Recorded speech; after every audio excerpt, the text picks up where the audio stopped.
ناشطين. الله يسلمك بالصحة.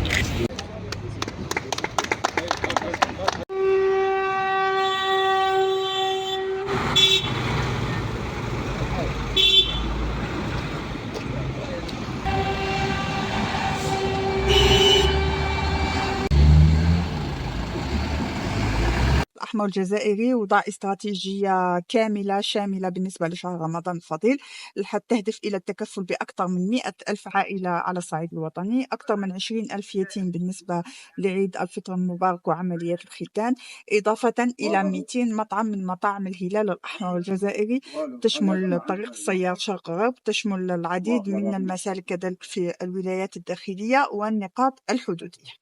احنا زيارة ولاية البيض هي ولاية مجاهدة، هي ولاية تطورات، هي ولاية نعتز جدا بزيارتها اليوم، خصوصا ونحن نحتفي بعيد الشهيد، باليوم الوطني للشهيد.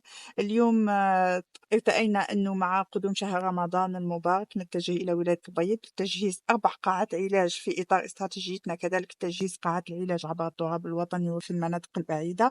قمنا كذلك بتقديم الأفرشة والأغطية إلى المدارس القرآنية وإلى كذلك العائلات المعوزة، كما أننا قدمنا 2000 طرد غذائي بالنسبة متجه خصوصا إلى لتغطية شهر رمضان الفضيل، وسيارة إسعاف لبلدية حمار. إلى التجهيز على الأقل 100 قاعة علاج عبر التراب الوطني. اليوم أنا لاحقين إلى 25 قاعة علاج.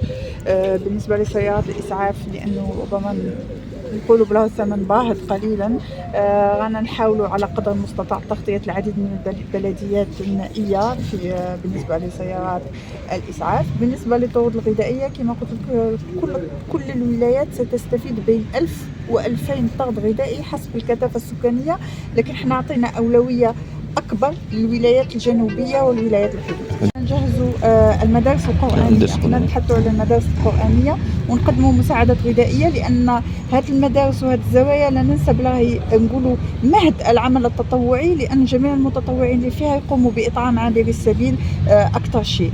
إذا احنا عندنا مدة وإحنا نعملوا باش نشملوا، والعدد تاعها كبير جدا على المستوى الوطني، اللي رانا كاين ديجا غطينا ربما أكثر من 50 مدرسة قرآنية إلى غاية اليوم، وجهزناهم بالأفرشة بالأغطية ومساعدات غذائية كذلك لعابري السبيل.